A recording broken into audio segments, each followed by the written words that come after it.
King Piccolo grins as Goku bursts into golden energy, a power surge that should not exist. This is the ultimate sacrifice, Goku's body becoming the last weapon against King Piccolo's terror. Goku stares at his hands in a scorched wasteland as Yajirobe watches in silence. Goku clenches his fist, then looks up at a threat only he can sense. Goku turns back to the sky as Yajirobe rambles on, his words lost on a warrior already gone. Goku plants his power pole into the cracked earth, ready to launch skyward. Goku rockets upward on the extending pole, hauling Yajirobe toward the battlefield. Central City crumbles as hooligans flood the streets. These criminals do not fear King Piccolo, they worship the chaos he unleashed. A hooligan fires his weapon into the sky outside the station. Hooligans laugh while a defeated officer lies unconscious on the pavement. A brave officer confronts them, but they disarm him with terrifying ease. A truck stops as a farmer warns Android 8 to be careful. Android 8 stands alone on a grassy hill, scanning the horizon with focus. Suno waters flowers,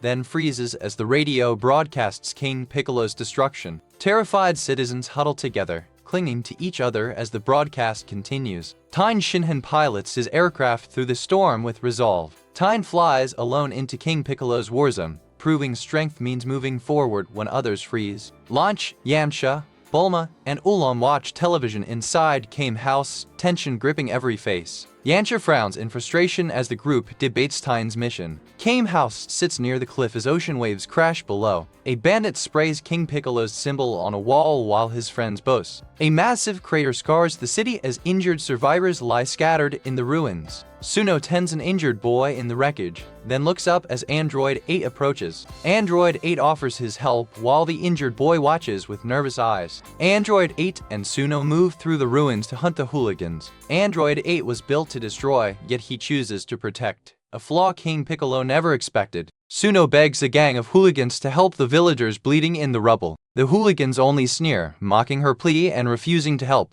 Android 8 steps forward, his massive shadow swallowing their mocking grins. One flex of his iron arms sends the gang screaming into the dust. Under a star-filled sky, Tien prepares the forbidden Evil Containment Wave among jagged rock pillars. A blinding beam tears from his palms into the rice cooker, sealing the technique. Tien's mastery here is not about power, it is proof he has finally learned to control himself. Goku and Yajirobe stumble through the frozen cave of darkness, searching for any way out. Goku spots a beam of light and hauls Yajirobe up the icy canyon wall. They burst free from the cavern as sunlight pours down, but new dangers wait ahead. High above, Korin sits beside his sacred jar, watching Goku's power rise from atop the tower. Violent wind nearly knocks Yajirobe off his feet as Korin's tower comes into view. Flying his aircraft, Tien radios a farewell to Yamcha, Bulma, and launch at Kame House. Bulma and the others fall silent, listening as Tien speaks what could be his final words. Atop the tower,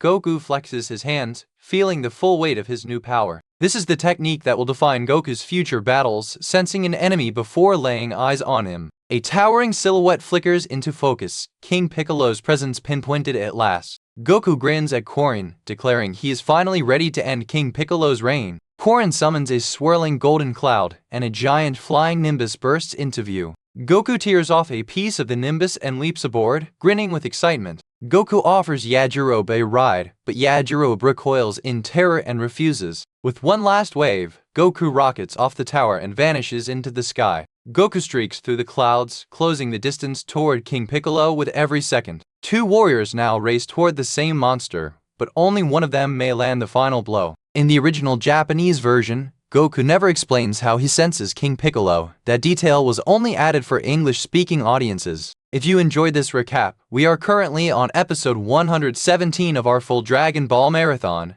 navigating the intense challenges of the King Piccolo saga. Hit like and subscribe so you do not miss how Goku conquers this arc and continues his journey. Share this with a friend and let us know in the comments, what has been your favorite moment of the King Piccolo saga so far?